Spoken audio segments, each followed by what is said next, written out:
Okay, we're gonna talk about no more times.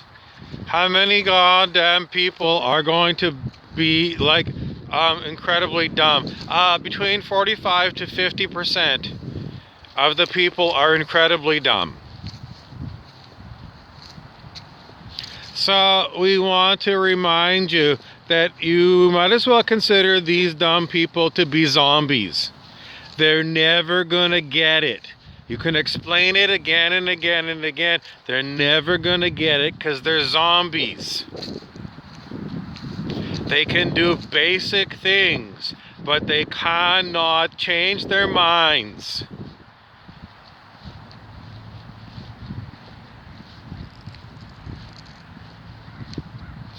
These people could be in any walk of life. We generally call them narcissists.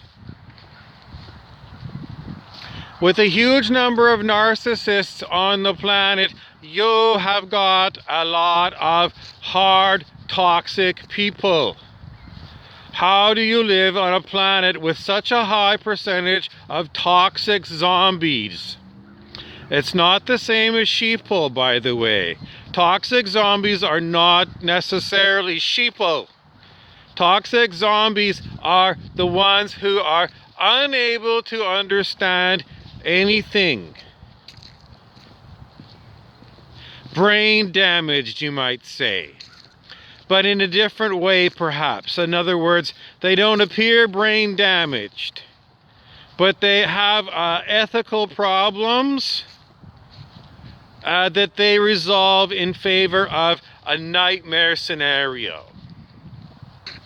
The madman who's got his trigger finger on the nuclear trigger to start World War III was like the worst case scenario in like war games that they played in like the 1950s, trying to understand how to prevent World War III. In any event, we want to always get more ideas about what's going on in people's heads. And if you wonder, if I'm not a toxic zombie and I'm not a sheeple, then, what am I and what percentage of the world's population are people like me? The answer to that question could only be figured out by muscle testing. And I can't do it right now. But I'm going to tell you that we're interested in, if you muscle test, what you get for,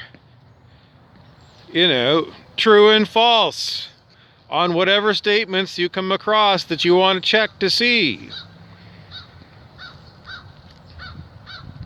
So you can use this kind of muscle testing that Dr. Hawkins used for the scale of human consciousness, but you can use it for just like true and false. It doesn't have to be to go and get a number that corresponds on the scale of human consciousness. You can just like check to see, like a muscle test to see, is Paris the capital of France? And you expect it to your muscle test to come strong as a true.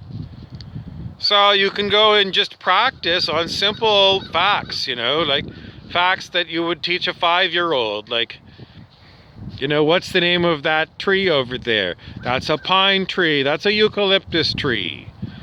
Simple things. You can test them because you know for sure that, you know what a pine tree is to you. And if your muscle test is working, then you'll get a strong response on a true when you give a true statement. And if you say a false lie, like, Paris is the capital of Germany, you should get a weak response with your muscle. Can you train your muscle to get the right answer? It's worth a try. I would say try. Yeah, try.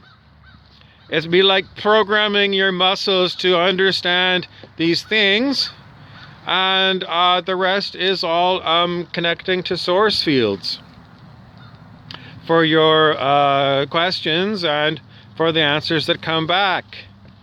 Okay, that's all I want to talk about today. Remember, I am referring to David R. Hawkins, MD, PhD, who wrote a lot of books that I keep referring to that talk about the scale of human consciousness. Truth versus Falsehood is one of his books, and it has a whole pile of those are consciousness calibrations in Truth versus Falsehood to give you an idea of how truthful is this concept or this person's personality.